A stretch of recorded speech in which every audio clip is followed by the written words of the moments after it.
Good Friday morning, and it's going to be a very hot one for millions of Americans. A record-setting warm-up underway. It is June 5th. This is Today.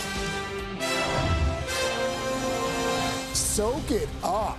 Temperatures soaring into the 90s, even approaching triple digits up and down the East Coast.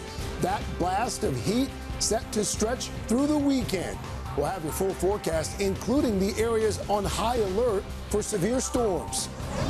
In the spotlight, Russia's Vladimir Putin delivering a major address this morning while facing new pressure to end the years-long war with Ukraine. We're live inside Russia with the very latest. Step too far? President Trump announces yet another controversial construction project in the nation's capital. This time, a walkway between the Lincoln Memorial and Potomac River. They want to call it the Trump Promenade, but I don't know if I want to do that.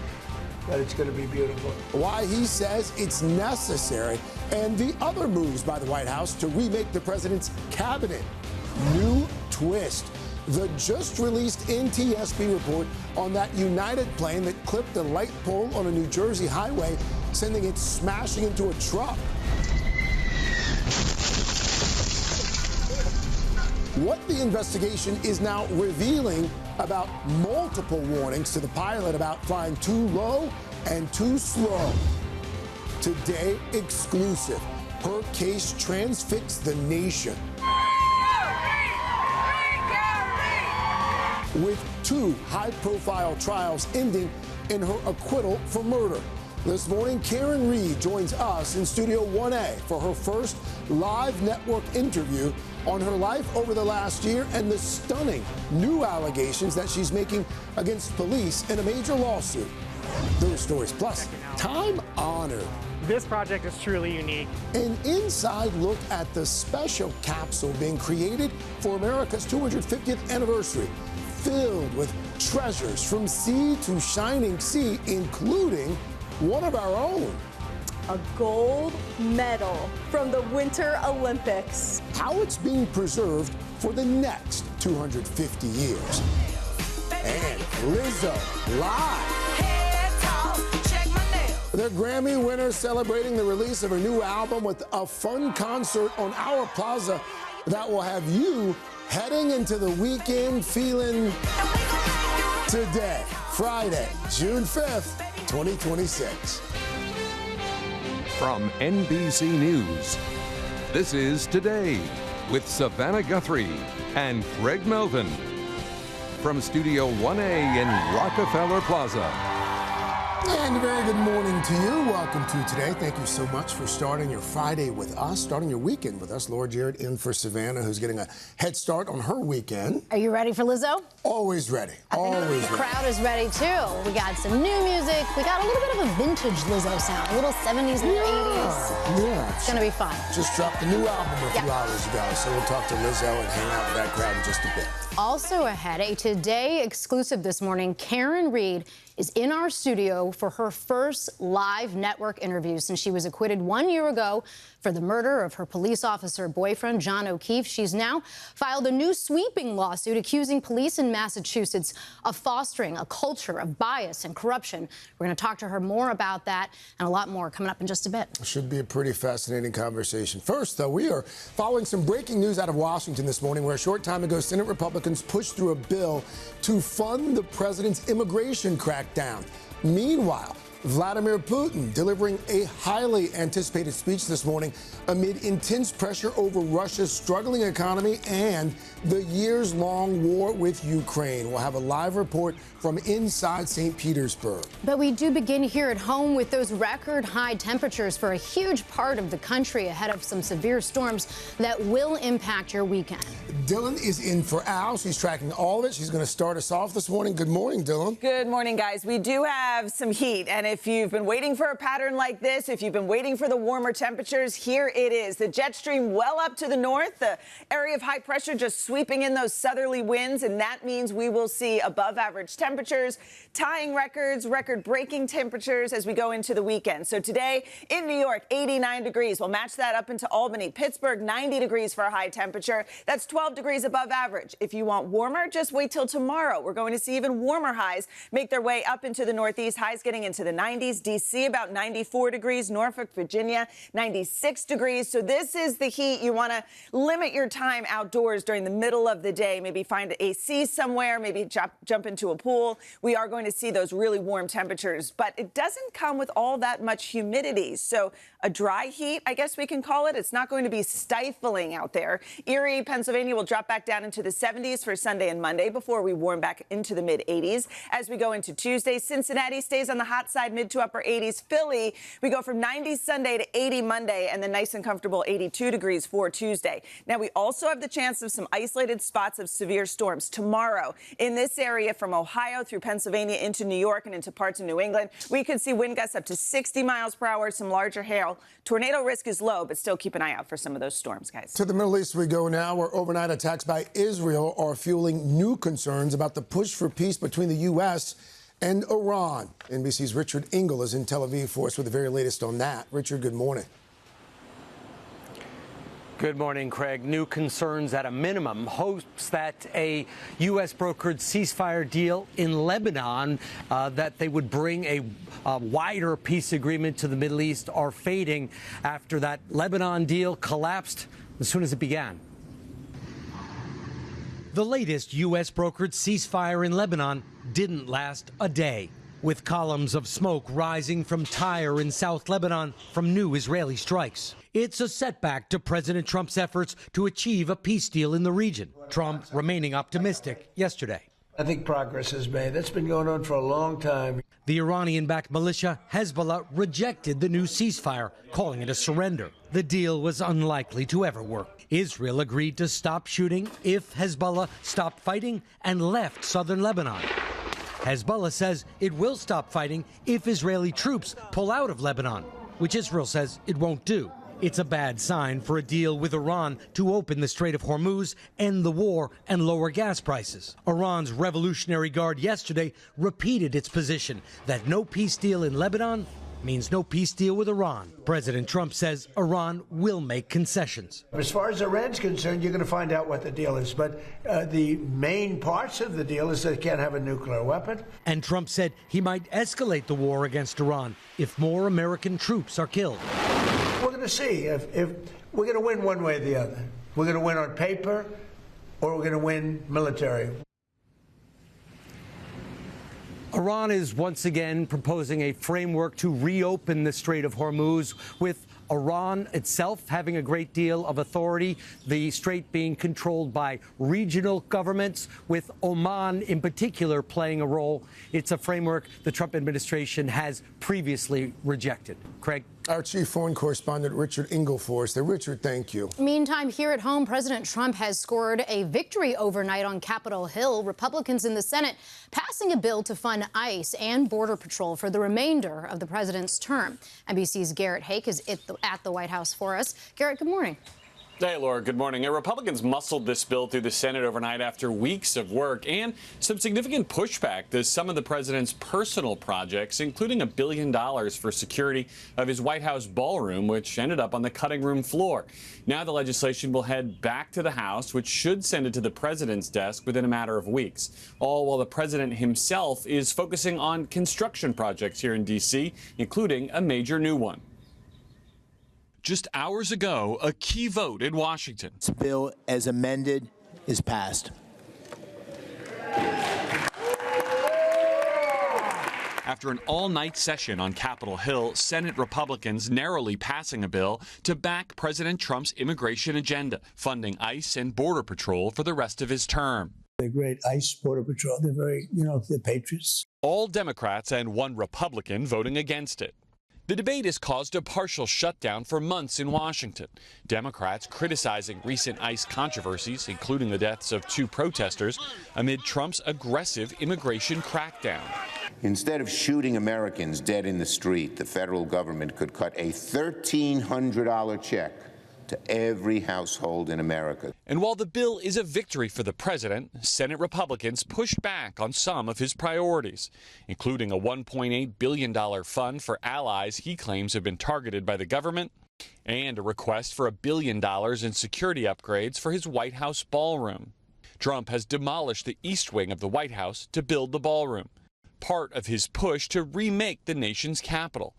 Unveiling another major construction project on Thursday, a planned pedestrian bridge he says will stretch from the Lincoln Memorial to the Potomac River. They want to call it the Trump Promenade, but I don't know if I want to do that. But it's going to be beautiful. It's a beautiful project. The president also posting that renovations to the nearby reflecting pool are, quote, rounding the final turn. But there's growing controversy about another project, that so-called Triumphal Arch, a 250-foot structure between Arlington National Cemetery and the Lincoln Memorial, which it would tower above. The National Capital Planning Commission, made up largely of presidential allies, advancing the arch plan, even as members heard an outpouring of fierce criticism from the public. No one needs this arch. It's inappropriate, unnecessary, insulting. While the Arch project appears to be moving forward, the president's effort to rename the Kennedy Center after himself now appears truly all but over. The center's lawyers yesterday directed staff there to remove the Trump name from all their signage, their websites, even in their email signatures. And the Donald J. Trump name in those big gold letters must also be removed from the center's exterior wall by next Friday to comply with the judge's order. Laura? Garrett Haake, thank you. And a quick programming note for you here. Our Kristen Welker sitting down with President Trump. You can see her exclusive interview this Sunday on Meet the Press. Lots more to get to here on a Friday morning, including new developments in that United Airlines flight that struck a light pole on the New Jersey Turnpike last month. We're now learning the co-pilot warned the captain that he was flying too low and too slow, but the captain did not react in time. NBC senior correspondent Tom Costello covers aviation. He has the very latest on this. Tom, good morning. Hey, Craig, good morning. That's right. It was the end of a long flight in an older 767. The wind was gusting, their airspeed was up, and then it was down as they aimed for a runway 29 right over the Jersey Turnpike. It sounded and felt like an explosion to the driver of a tractor-trailer on the Jersey Turnpike. But the United plane flying overhead had hit a 15-foot light pole that then came crashing down on the truck. The driver suffering minor injuries. If this airplane would have been a little bit lower and hit a large bus or something like that, well, then there could have been additional injuries and fatalities. Now, a preliminary NTSB report says as the plane was coming in for a landing in gusty winds, the first officer warned the veteran captain, hey, you are slow. Then moments later, you're still slow and a little low. The captain told investigators he looked outside and I thought we were low, but the warning came seconds before landing. That's when he heard a thump. Flight attendants reported a loud bang. New NTSB photos show the deep gash to the belly of the plane and the tire. No one on the plane was injured. The day after the accident, Transportation Secretary Duffy speculated the gusty winds may have played a role. Obviously, there was issues with a couple of vehicles on the roadway. And what could have happened is there was gusty winds. On this graph, the line shows what the plane's descent slope should have been, while the red line shows its actual descent. Pilots on approach look to a runway's red and white landing, or PAPI lights, like these. So you want 2 reds over 2 white. You're all right, is how that poem goes. So it's red over red, you're dead. White over white, you're too high. The NTSB report says the United crew would have seen 4 reds. Thankfully, the plane and everyone on board landed safely. Yeah, so runway 29 is known as a shorter runway at Newark, and the report suggests the pilot was trying to give himself as much runway as possible on landing. The NTSB says United has since reminded its pilots not to undershoot a runway, Craig. So, Tom, while I have you, while we're learning more about what happened there on the New Jersey Turnpike, we're also watching another major plane incident involving several injuries this time. What more can you tell us about that? Well, this was a Lufthansa Boeing 787 Dreamliner in Frankfurt preparing to leave for LAX. The airline says the nose gear suddenly just collapsed, retracted while sitting at the gate. No passengers were on board, but several crew members and ground staff were injured. Passengers moved to a different plane. The question is going to be, how did this nose gear suddenly retract? Really unheard of there at Frankfurt. Never seen anything like that. All right, Tom Costello for us. Tom, thank you. Well, there is some good news for drivers as we head into the weekend here. Gas prices are now falling. The national average for a gallon of regular now sitting at $4.22. That's down 17 cents from 1 week ago, and it's down about 26 cents from a month ago.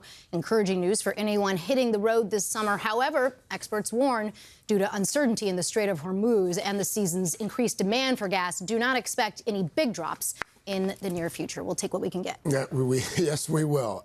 Back to the weather now. Time for another check. Dylan in for Al. What are we looking at now? Well, folks might be headed to the beach for the East Coast. We've got nice warm temperatures, upper 80s, lower 90s, up and down the East Coast with lots of sunshine. Some isolated severe storms possible across the Great Lakes. That flood risk continues down through Texas, where it will continue to rain at times and the ground is saturated, so that could lead to some flooding. Out west, it is still sunny and dry, but that fire risk increases a bit breezy too. That's a look at the weather across the country. We'll get to your local forecast in the next 30 seconds.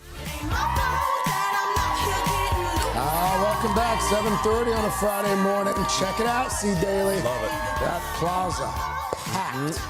Live concert from four-time Grammy-winning superstar Lizzo. Yeah, that third album finally out. It took 4 years. In fact, she was here the last time the album came out. So her fans have been waiting, and we got Lizzo back on the plaza. We're looking forward to celebrating with her in the next half hour. Something of a tradition for her to come back. Yes, she's she's the best. But first, we have a lot of news to get to in this half hour, starting with an update in a legal saga that has captured the nation's attention. 1 year ago, a jury acquitted Karen Reed of the murder of her police officer boyfriend, John O'Keefe.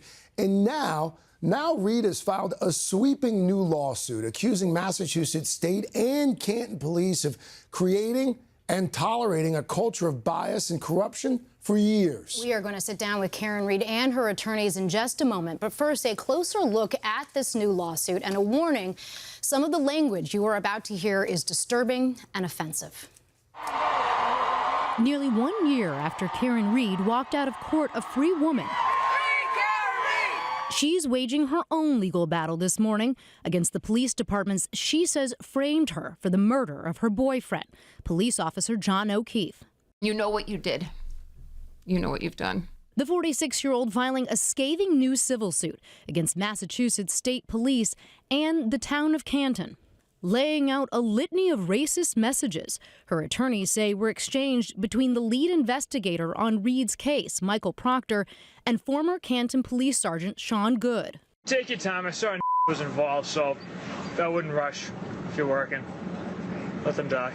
Most of the messages unrelated to Reed, but according to the complaint, their crude nature expose a culture of bias and corruption. You are a filthy pig that you just do dirty things to. Reed's history with Proctor and others in law enforcement stretching back years. She's a whack job. Her attorneys have long maintained, but have yet to prove, that O'Keefe was killed at a house party after a night of heavy drinking with fellow officers back in 2022, who then tried to cover it up by falsely accusing Reed of hitting O'Keefe with her SUV, leaving him to die in the snow. This case should be over right now. Done. Because there was no collision. A jury ultimately acquitted Reed last summer of second-degree murder after her first trial ended with a hung jury. Proctor, meanwhile, was fired for his misconduct, his lawyer dismissing the newly revealed messages from his personal life as having no bearing whatsoever on the investigation of Karen Reed. Sergeant Good also off the force, resigning this week after he was placed on leave for alleged misconduct. It's unclear if that leave was connected to Reed. But Massachusetts State Police call their messages, quote, abhorrent, adding in a statement they do not reflect the agency's values. Yet the allegations of police corruption at the heart of Reed's defense struck a chord for many of her supporters, who often gathered outside the courthouse, with many more following online. Never in my entire life have I been more invested in a court case. Even an auction of her SUV attracting intense interest until it was sold. It all comes as the former financial analyst fends off other legal woes, including a wrongful death lawsuit brought by the O'Keefe family. But Karen Reed has vowed to keep fighting to vindicate her innocence. There's more evidence, and there's more of a story to tell. Now, NBC News has reached out to Sean Good, but has not yet heard back. The town of Canton, meantime, says it refutes any broad stroke characterizations about the people who serve in that department. And joining us now is Karen Reed, along with her two attorneys, Alan Jackson and Charles Waters. Good morning, everyone. Good morning. Karen, let's start with you, because we really haven't heard from you much and seen you really at all since the jury's not guilty verdict. First, just why file this lawsuit now? You already have one lawsuit in the queue. Why do this now? This was always our plan, that I had to save my own life first. I can't do anything if I'm not free. And I had to fight for my freedom for years. And I knew as it unfolded, I was never going to be able to just forget that this happened to me, that I was wronged in this way. I couldn't just go back to life as it was. I have to continue fighting for justice. The acquittal is deserved, but the wrongs have not been completely righted. They've been happening along the way, but I always knew this was going to happen if I could get the help legally to do this. Let's talk about that for a moment, Alan, because again, as we just saw in Laura's story there, Sergeant Good's been fired, right. Lieutenant Proctor fired. They're both gone. The departments have said that there was wrongdoing. They've admitted that.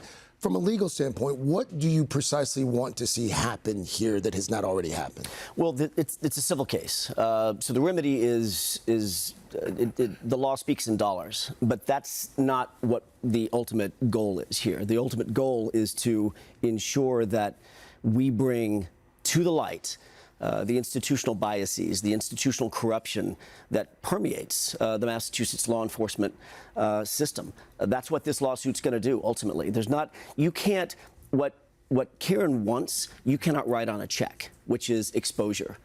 Exposure of the corruption that is the DNA of the Massachusetts State Police, of the Canton Police Department, which is evidenced by these two individuals in their text messages. They were in a position where they felt comfortable within their own family, the family of law enforcement, to send these vile text messages, to send these vile voicemails that are reflective of a deeper problem in the culture. That's what we want to expose. But to be clear, we're seeking money.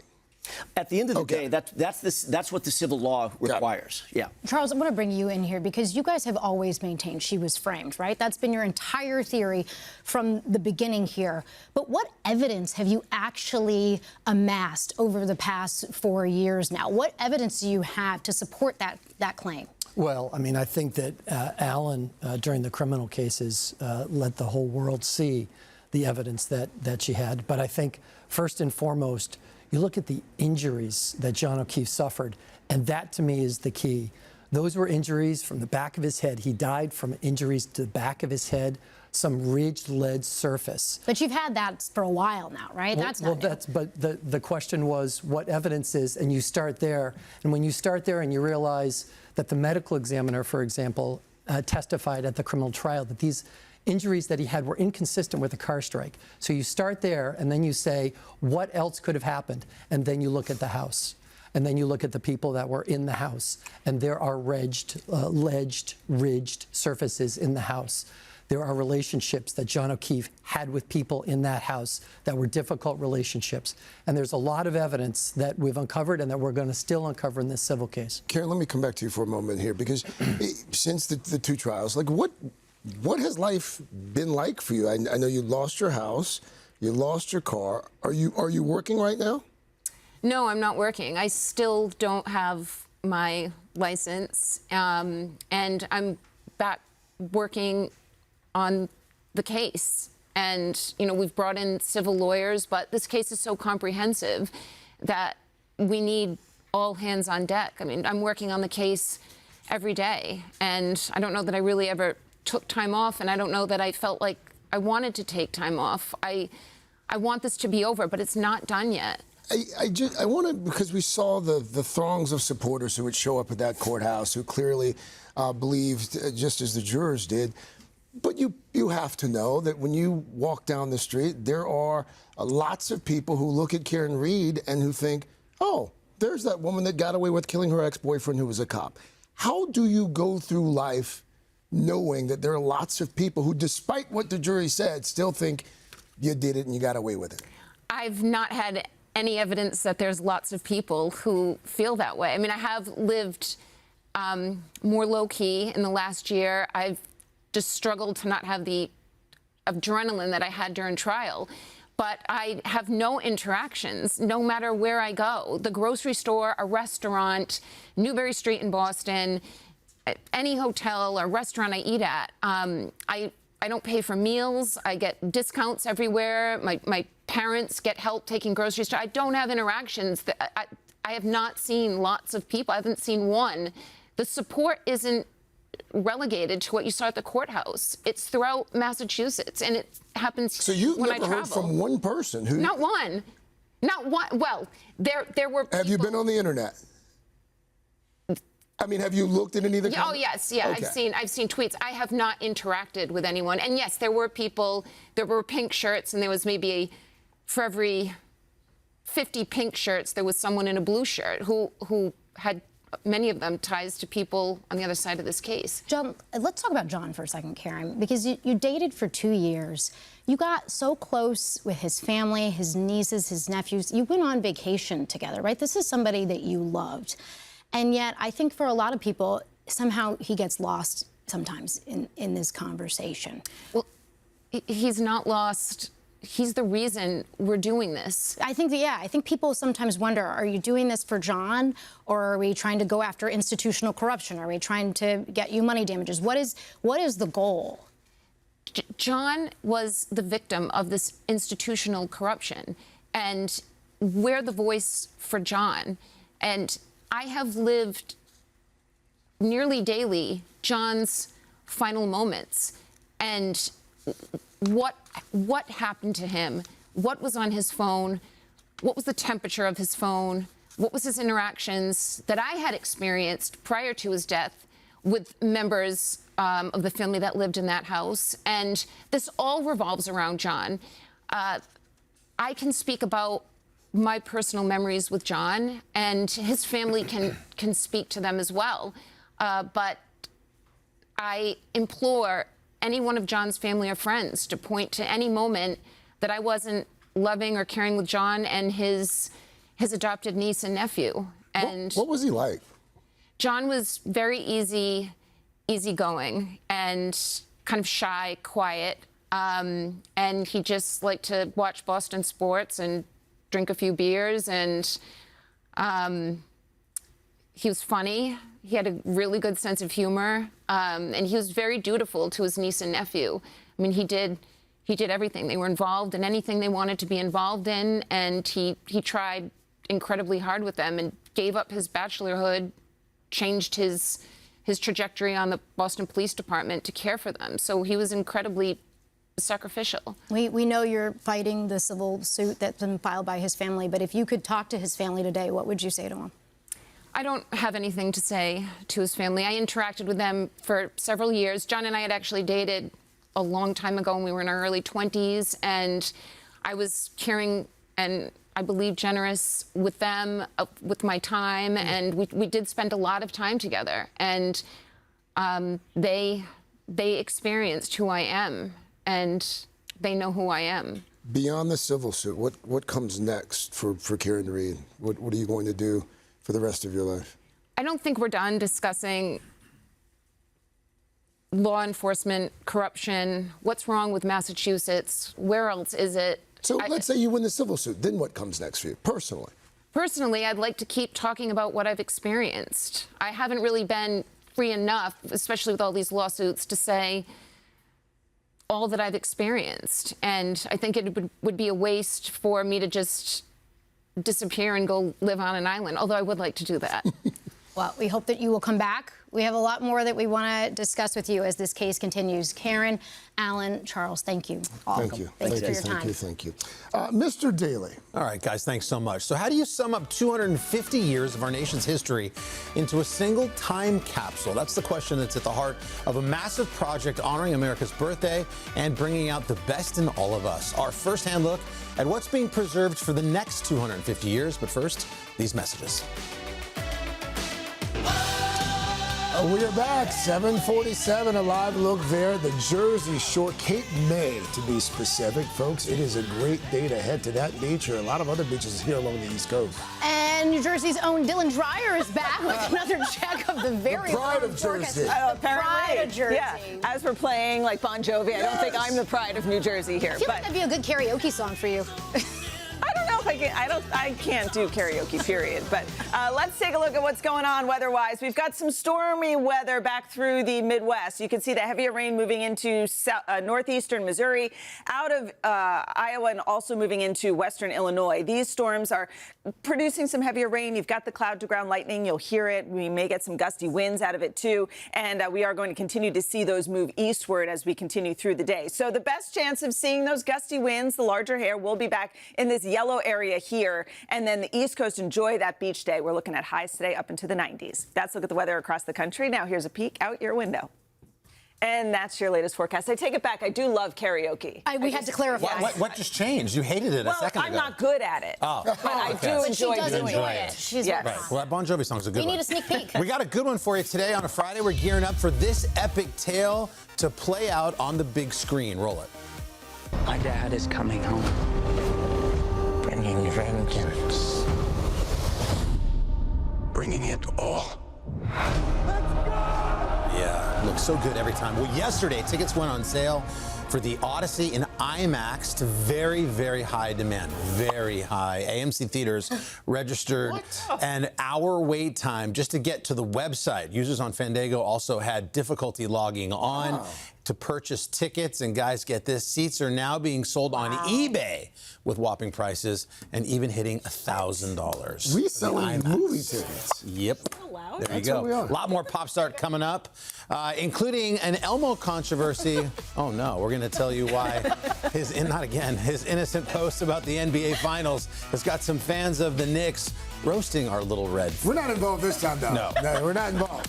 Not at all. But first, these messages.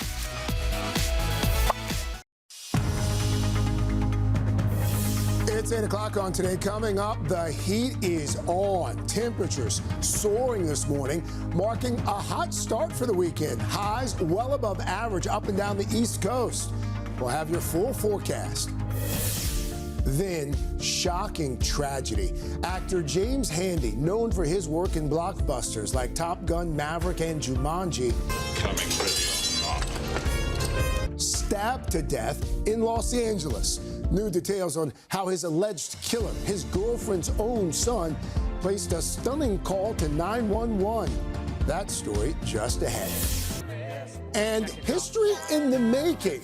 Our inside look at the time capsule celebrating America 250. You know how to preserve really important things. And I would say, in addition to really important things, really unique things. From ancient art to Olympic gold. Our sneak peek straight ahead. All that, plus Taylor's new Toy Story. Why Elmo has Knicks fans seeing red. And Lizzo's back. Ready to rock our plaza with a concert you do not want to miss. Today, Friday, June 5th, 2026. Kicking off the weekend with Lizzo! It's our anniversary. Married 50 years today. Hi to my son. We love you, William! Celebrating my birthday with Lizzo. Travel to the days to see Lizzo from Brownsburg, Indiana. Clarksburg, West Virginia. Atlanta, Georgia. And Lexington, Kentucky. It's my dream come true to see Lizzo at the Today Show.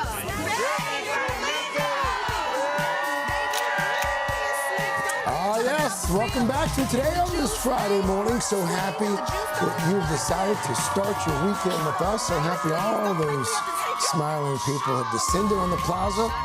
For Lizzo, Laura Jarrett, Laura in for Savannah this morning. They're fired up. It's a beautiful day. Can't wait to get out there and hear some new music. Yes, the countdown is on. And looking ahead, we have a huge lineup of stars for you next week. That's right. Oscar winner Matt Damon, Eve Hewson, Amy Adams, Josh O'Connor, the legendary Robert De Niro, and Disclosure Day star Emily Blunt as well. Cannot wait to see all of them right here in Studio 1A next week. Right now, though, let's turn to your news at 8 o'clock, and we are going to begin with those record high temperatures.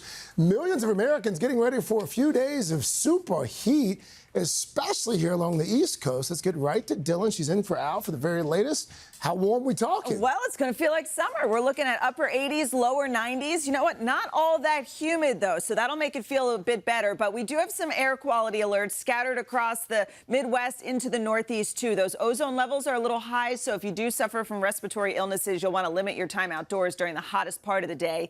And it is going to be hot. We've got potential record-breaking heat from the Mid-Atlantic right up into New England. Even back through Michigan, we could see some isolated tying or record-breaking high temperatures. As we look through the next couple of days, though, today, tomorrow, 88 degrees in Elmira, in New York City, 89, 91, Boston even into the mid to upper 80s, Baltimore, lower 90s. And we'll continue that through Sunday in Baltimore and drop off a bit for Monday and Tuesday. In New York, we'll cool off a touch for Monday in the 70s, but we're right back into the lower 80s going into next week. Now, we do have a threat of some severe storms tomorrow. Damaging wind gusts and larger hail, the biggest threats, but you'll also see the lightning and the heavier rain that comes with it. That extends from Ohio right up into parts of New England. Laura. All right, Dylan, thank you. Some sad news to report from Hollywood this morning. Actor James Handy, who most recently appeared in Top Gun Maverick, was stabbed to death in Los Angeles on Wednesday. Now, police say the suspect himself placed the call to 911, saying he had just stabbed the actor. When officers arrived at the scene there, they found Handy unconscious. They say the suspect is his girlfriend's son, 44-year-old Michael Gledhill. It's unclear what led to the stabbing. Handy appeared in TV shows such as Law & Order and NYPD Blue and movies like Arachnophobia and Jumanji. James Handy was 81 years old. A warning this morning. Artificial intelligence company Anthropic is calling for a global slowdown on AI development, saying that systems are now advancing so fast they may soon be able to improve themselves without any input from humans. Anthropic co-founder Jack Clark says it is important that people keep control over AI systems as they get more powerful and have a broader impact on society. He says in order for a slowdown to work, though, AI companies in multiple countries would all have to agree to pause at the same time. That was the news. How about a little morning boost, Craig? All right, no JBH this morning, but I'll try to make her proud here. We are now less than a week away from the World Cup making its way right here to the U.S., and everyone's so excited that, well, we've got a double boost for you this morning. Let's start with these kids in Hoboken, New Jersey, who have a rather unique predictions about who's going to win. Who do you think's going to win the World Cup? New York. New York. Jersey City. Jersey City. The Nets. The Mets. The Mets. Go Mets. Wow. These kids are as bad as I am about sports teams. Or they're just loyal New York sports fans. Yes, they just have Knicks on the brain, like we all do right now. All right, well, no matter who claims the crown, one dad is already a winner, racking up 1 million views.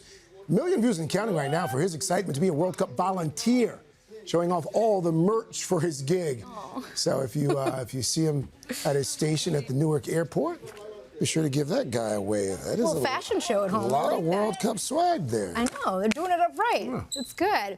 All right. Why don't we say we get a little look ahead at our pop star? What you working on, Carson? All right, guys. We've been chatting about this all week, the sort of drama and mystery over Taylor Swift's involvement in the upcoming Toy Story 5. Well, her new song did officially drop overnight, and we will check it out in Pop Star. All right. Of course we will.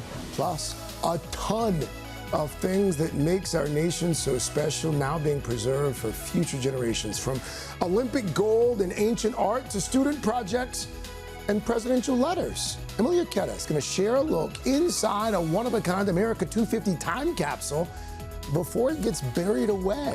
We'll do that right after this.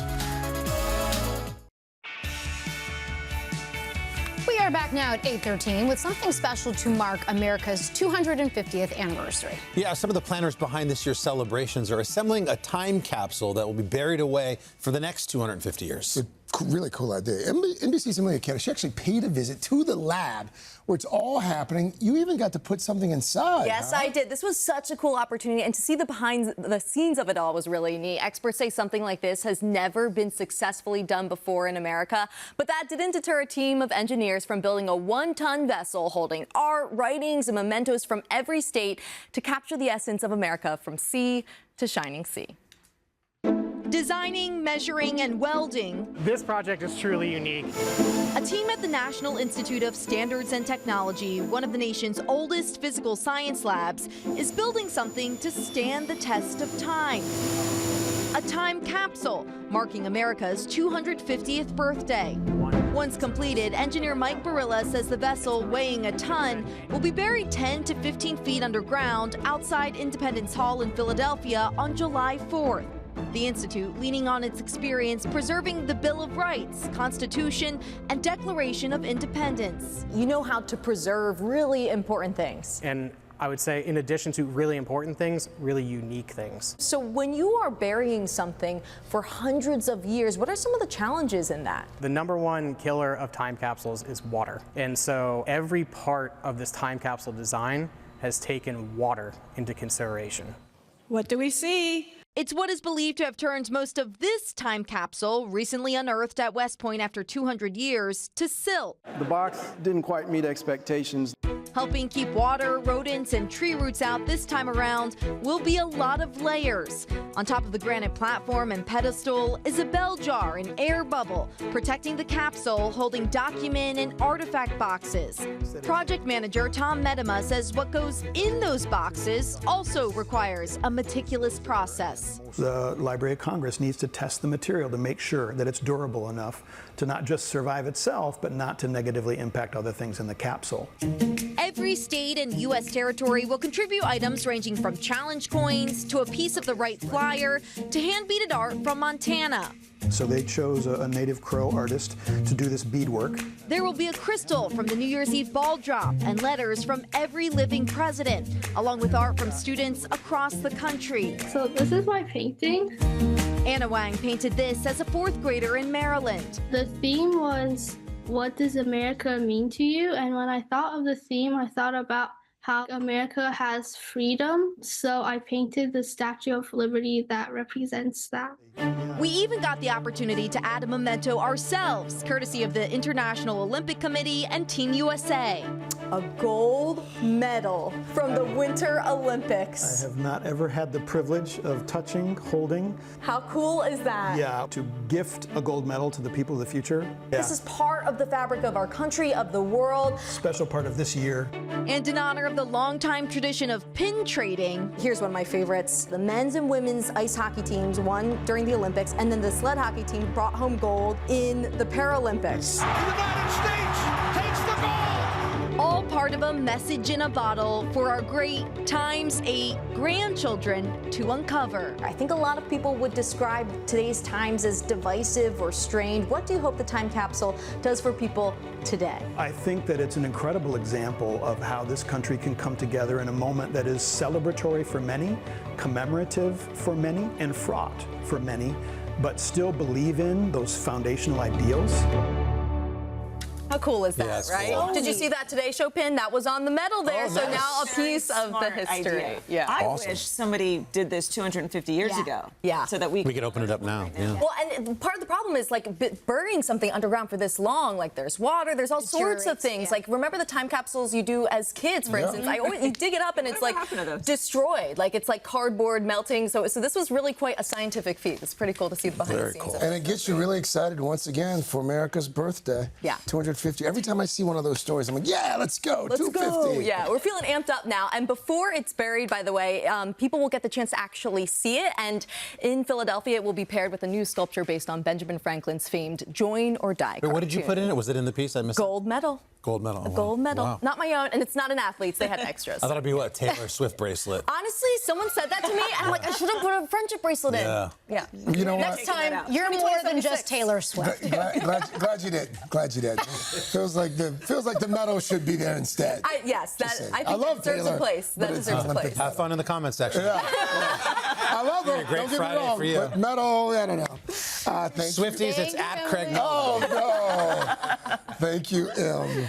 The Healthy Friday pop star. You guys Best ready? time of the morning. Well, let's just get right to it. We'll start. It's New Music Friday. We'll kick things off with that highly anticipated track that we've been talking a lot about from Taylor Swift, the new song from Toy Story 5 titled I Knew It, I Knew You. It's inspired by Jessie's story in the film. Taylor wrote and produced this one with her longtime collaborator, Jack Antonoff. Here you go. I remembered I loved you.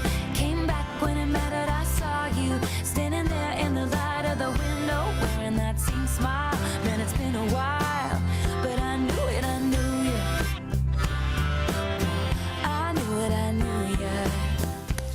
Craig asked, is this sort of queuing up that maybe Taylor will do a country album after this? Because this is, a little country going on there. Country's hot, we know that. Back to her roots. That's interesting, maybe. I don't know the answer to that, but that's a good assumption. Somewhere, I'm sure. Yeah, next up, we've got a track on our New Music Fridays. We continue with Alex Warren. He broke out last year with his massive hit, Ordinary, and now he's working on his follow-up album. The first single's out this morning, along with the new music and video for the song Passenger.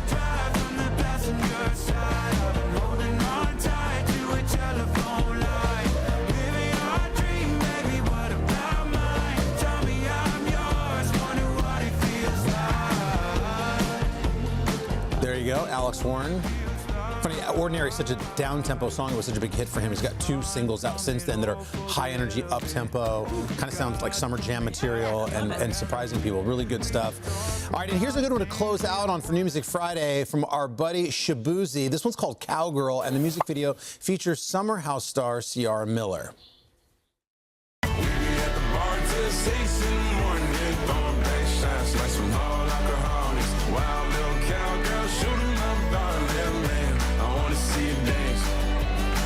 That signature Shabuzi sound, but it works every time. Every time I'm like, I love this. Yeah, it's so good. I know who that is, and that's fun. Stick with it.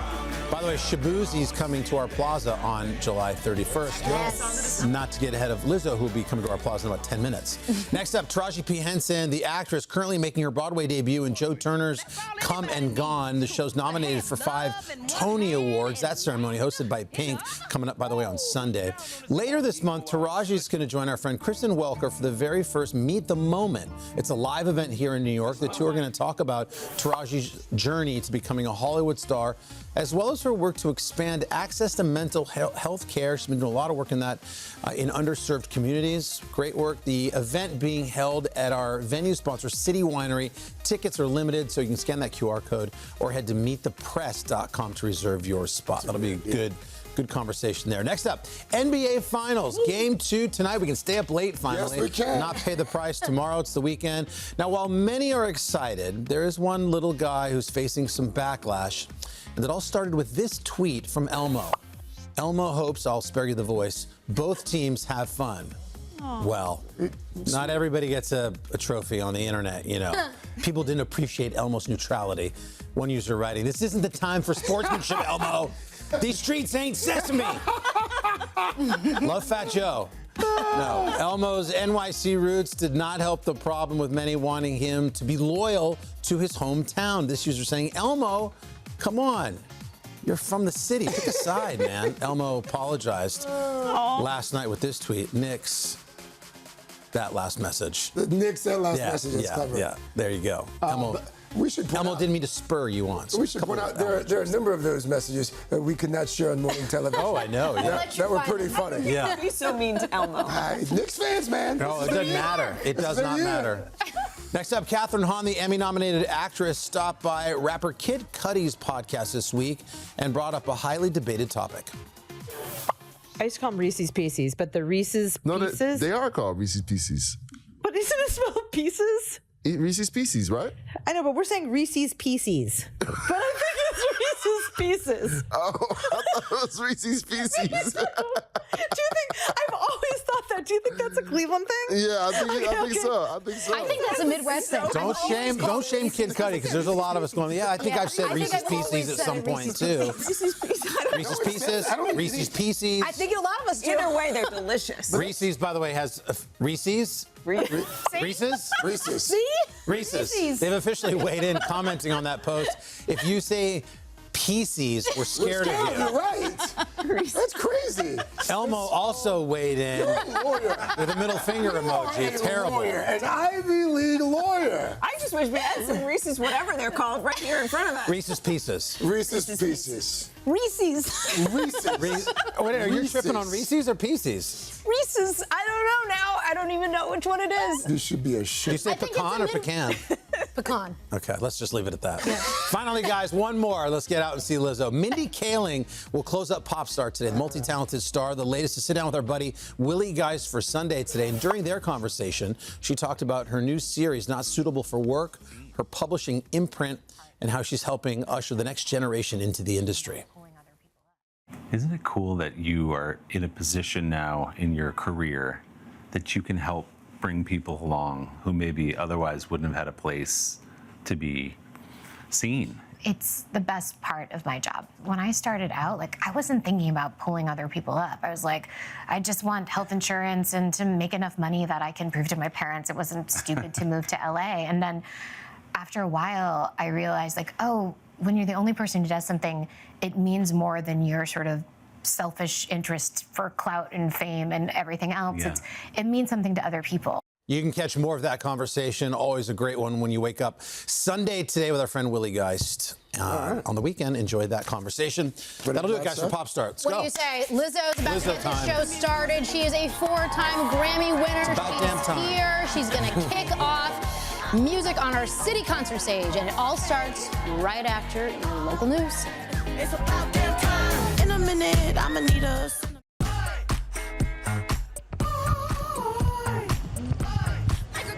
Well, how about it, guys? We've got a Lizzo concert happening. If you think we're done, we are not. And someone's got a great sign out there about therapy. Which one? Yeah, Lizzo's cheaper than therapy. That was Love that. You must see some good signs, Lizzo. That's the best sign yet. That's a good one this morning. Choked up out there. I did.